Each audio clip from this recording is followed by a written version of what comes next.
तुमने हमें बहुत नुकसान पहुंचा दिया है। तुम्हारी वजह से मैं अपनी मोहब्बत खो चुकी थी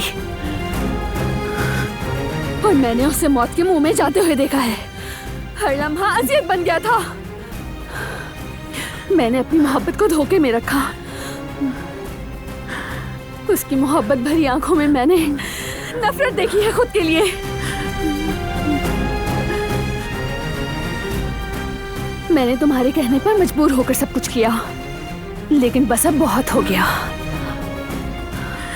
अब मैं और नहीं करूंगी। अब मैं तुम्हारी धमकियों के आगे नहीं झुकने वाली। अब मेरी बात गौर से सुनो और मैं ये आखिरी बार कह रही हूँ, दोबारा कभी भी बारां की जिंदगी से खेलने की कोशिश मत करना। मेरी जिंदगी मजाक नहीं, वरना मैं तुम्हारी जान ले लूंगी।